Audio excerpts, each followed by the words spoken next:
BestBookBits.com brings you the book summary of Modern Man's Search for a Soul by Carl Jung. Considered by many to be one of the most important books in the field of psychology, Modern Man in Search of a Soul is a comprehensive introduction to the thoughts of Carl Jung. The writing covers a broad array of subjects such as Gnosticism, Theosophy, Eastern philosophy, and spirituality in general. The first part of the book deals with dream analysis in its practical application, the problems and aims of modern psychotherapy, and also his own theory of psychological types. The middle section addresses Jung's belief about the stages of life and the archaic man. He also contrasts his own theories with those of Sigmund Freud. In the latter part of the book, Jung discusses psychology and the literature and devotes a chapter to the basic postulates of analytical psychology. The last two chapters are devoted to spiritual problems of the modern man in the aftermath of World War I. He compares it to the flowering of Gnosticism in the 2nd century and investigates how psychotherapists are like the clergy. Before we jump in this book summary, we at Best Book Bits have done over 1,000 book summaries in video and audio format, as well as at bestbookbits.com, YouTube, Spotify, Google Podcast, and Apple Podcast. On with the summary. Jung first describes the significance of the products of your subconscious. You consciously suppress the importance of your dreams, but they offer you different kinds of information that can be very powerful. Dreams may give expression to the ineluctable truths, to philosophical pronouncements, illusions, wild fantasies, memories, plans, anticipations, irrational experiences, even telepathic visions, and heavens knows what besides. The mother symbol. Jung considers the archetypal symbol of the mother. It refers to your birthplace, nature, passive creation. It represents the unconscious, the natural and intrinsic life, and your physical body. The mother is also the vessel that carries and nourishes, and it is the yin concept of the Chinese philosophy. When man became aware of his sin, he became capable of repression. Secrets are created, since anything that's considered concealed is a secret. But secrets are difficult to deal with. If you hold too many, they will destroy you. But to maintain sanity and differentiate yourself as an individual, you need to hold on to some. Jung stipulated that some kinds of neurosis arose from too many secrets, while others from too little. Repenting is a rite of passage. Men who refuse to do so and instead defend their pride will face an impenetrable wall that will shut them out from living properly among other men. As was foretold by the Greeks, give up what thou hast, and thou wilt receive. Jung then takes us through some of the fundamental problems of psychotherapy. It's necessary but difficult to acknowledge that radiant works of beauty do not have pure origins. He explains no thoughtful person will deny that Solomon Reinach's explanation of the Last Supper in terms of primitive totemism is fraught with meaning, nor will he object to the incest theme being pointed out in the myths of the Greek divinities. It's painful there is no denying it to interpret radiant things from the shadow side, and thus a measure reduce them to their origins in dreary filth. But it seems to me to be an imperfection in things of beauty, and a weakness in man, if an explanation from the shadow side has a destructive effect. Some choose to rebel against Freud's ideas about repression because we naively and childishly believe that there can be highs without corresponding depths, and which blinds us to the really final truth that when carried to extremes, opposites meet. The other mistake that even Freud himself has made was to think that because works of beauty had shadow origins, that they were any less radiant, yet the shadow belongs to the light as evil belongs to the good, and vice versa. The pleasure principle. Jung thinks that people, most who find it easy to integrate socially, are tortured by their desires, the pleasure principle, such as the older brother who follows in the footsteps of his father and attains a commanding position. But the young brother who feels repressed and overshadowed by his brother and father may be goaded by ambition or the craving of respect. He may even be so driven by his passion that nothing else matters to him. People who are unsuccessful, those who have failed to socially, long to be normal, but people who have above average ability who never found it challenging to fit in, normal for them, signifies the bed of Procrustes, unbearable boredom, infernal sterility, and hopelessness. You can only become satisfied and fulfilled by what you do not yet have, and you cannot be satisfied by what you have in abundance. To be a socially adapted being has no charms for one to whom to be so is mere child's play. Always to do what is right becomes a bore for a man who knows how, whereas the eternal blunger cherishes the secret longing to be right for once in some distant future. Freud and Jung both believed that psychiatrists should practice what they preached. One doctor believes in overcoming infantilism, and therefore he must have overcome his own infantilism. Another believes in the abreaction of all emotion, and so he must have abreacted all his own emotions. Jung believed that in addition to present day personal consciousness, we need a suprapersonal consciousness. In other words, a collective consciousness that predates the individual human being and is open to a sense of historical continuity. Many neuroses are caused by people's childish pursuit of rational enlightenment and ignore their own religious promptings. The issue goes beyond dogma and creed. A religious attitude is an element in the psychic life whose importance can hardly be overrated.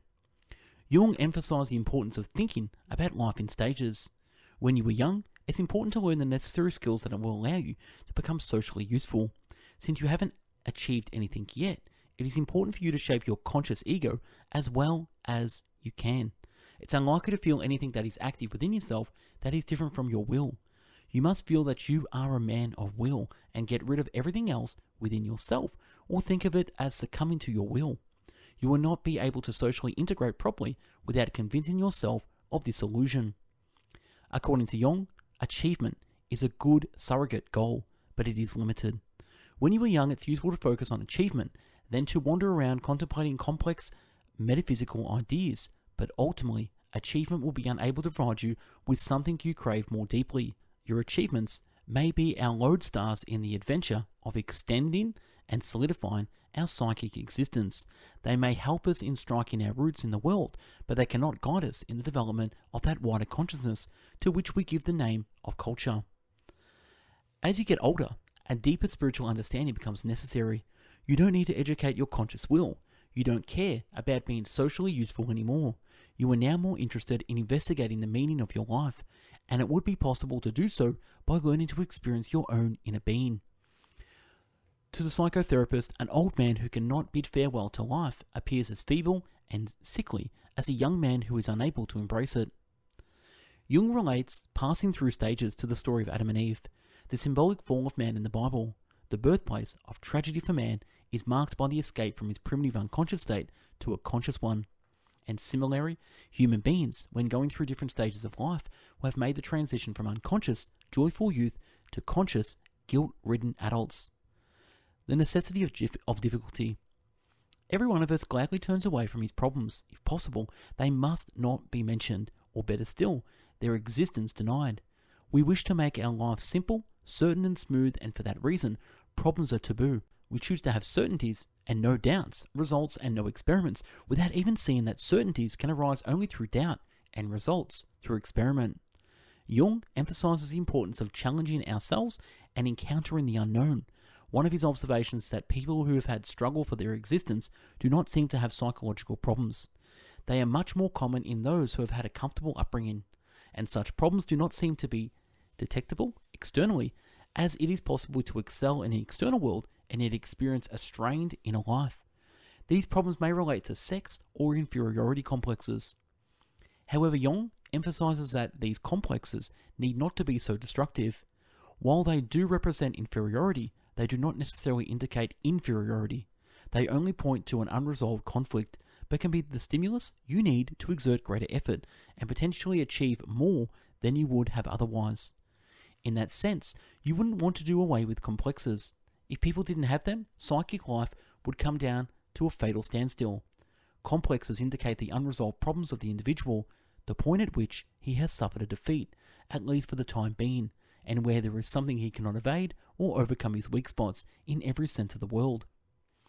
Indeed, Jung thinks that the point of life isn't to resolve every problem, but to embark on an uphill battle. If it should be for once appear that the problems are, this is a sign that something has been lost. The meaning and design of a problem seem not to lie in its solution, but in our working at it incessantly. As the individual transitions from youth to adult, he is given a reality check. His presuppositions about the world are challenged.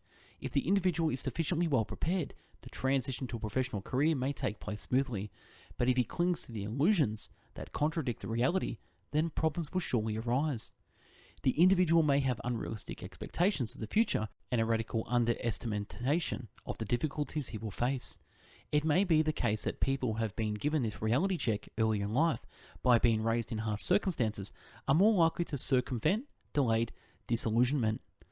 As part of us wants to stay young and remain in a monastic phase where we can only identify with our ego, this is a narrowed level of consciousness of the dualistic stage, where the individual can come to terms with what is alien and strange. He can accept that he has a contradictory nature.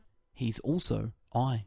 Whoever protects himself against what is new and strange, and thereby regresses to the past, falls into the same neurotic condition as the man who identifies himself with the new and runs away from the past. The only difference is that the one who estranges himself from the past and the one other from the future. But the reality of the inner man is undeniable, and we need to eventually discover him. We will need to descend into the depths of our psyche and discover that part of us that has contradictory goals to our conscious self and is strange and hostile to us. But do not expect to get rewarded for these efforts by society. Achievement and not personality is rewarded. However, a stronger inner life is the most important precursor to success in the external world. Ideas spring from a source that is not contained within one man's personal life. We do not create them, they create us. Knowledge rests not upon truth alone, but upon error also. He criticizes Freud and the modern rational man for treating the issue of God too ferociously. Jung maintains that even the idea of faith to the modern man is a misconception. The strange thing is that man will not learn that God is his father. That is what Freud would never learn, and what all those who share his outlook forbid themselves to learn. At least they never find the key to this knowledge. Theology does not help those who are looking for the key, because theology demands faith, and faith cannot be made. It is in the truest sense a gift of grace. We have now discovered that it was intellectually unjustified presumption of our forefathers part to assume that man has a soul, and that the soul has substance, is of divine nature, and therefore immortal, that there is a power inherent in it which builds up to the body, supports its life, heals its ills, and enables the soul to live independently of the body, that there are incorporeal spirits with which the soul associates, and that beyond our empirical present there is a spiritual world from which the soul receives knowledge of spiritual things whose origin cannot be discovered in the visible world. Jung shows that while it may have been presumptuous for our ancestors to postulate the existence of immortal souls, our modern interpretation of reality is no less presumptuous. And in fact, the concepts that scientists have created and all men assume they understand are no less strange or bewildering than ancient ideas about spirituality. But people who are not above the general level of consciousness have not yet discovered that it is just as presumptuous and fantastic for us to assume that matter produces spirit, that apes give rise to human beings, that from the harmonious interplay of the drives of hunger, love, and the power of Kant's critique of pure reason should have arisen, that the brain cells manufacture thoughts, and that all this could not possibly be other than it is. What or who, indeed, is this all-powerful matter? It is once more man's picture of a creative God, stripped this time of his anthropomorphic traits and taken the form of a universal concept whose meaning everyone presumes to understand. Sometimes we don't know why we behave the way we do. Many people don't know why the body needs salt, but they demand it nevertheless. It's an instinctive need, and the same can be said about the belief in the continuance of life. People have held these ideas from the time immemorial. The thyroid was once considered a useless organ because no one understood its function. It will be just as short-sighted for us to presume that the primordial images or ideas are senseless. Do we even understand what we think? We only understand that thinking, which is a mere equation, and form which nothing else comes out but what we have put in. That is the working of the intellect. But beyond that, there is thinking in primordial images and symbols which are older than historical man, which have been ingrained in him from earliest times, and eternally living, outlasting all generations, still make up the groundwork of the human psyche. The scientific answer to what happens after a person dies does not exist. We do not know one way or another. Ideas spring from a source that is not contained within one man's personal life. We do not create them, they create us. To be sure, when we deal in ideas, we inevitably make a confession, for they bring to the light of day not only the best that in us lies, but our worst insufficiencies and personal shortcomings as well. No good without evil. Every good quality has its bad side, and nothing that is good can come into the world without directly producing a corresponding evil. This is a painful fact. The modern man has lost all the metaphysical certainties of his medieval brother, and set up in their place the ideals of material security, general welfare, and humanness. but it takes more than the ordinary dose of optimism to make it appear that these ideals are still unshaken. In this book, Jung makes a powerful case against a scientific rationalist. He eloquently dismantles the false certitude behind our modern scientific presuppositions and asks us to approach deep, difficult problems with an open mind. And most importantly, he asks us not to dismiss ancient or primordial people, for they are no less rational than we are, but only start from different presuppositions. A useful thought that is worth remembering in our world today. This book is useful to anyone who is open-minded enough to re-examine his own beliefs about spirituality, people, and life. And that's a wrap on this book, Modern Man's Search for a Soul. If you like the summary, click the link below to download this. Again, we at Best Book Bits have done over 1,000 book summaries in video, written, and audio format. Check us out on YouTube, Spotify, Google Podcast, and the website, bestbookbits.com. If you want to help support this channel, you can download our top 450 best book bit summaries in one massive downloadable PDF and MP3. Read and listen offline. Take it anywhere you want. Thank you again for watching and listening. Have yourself an amazing day. Take care. Bye-bye now.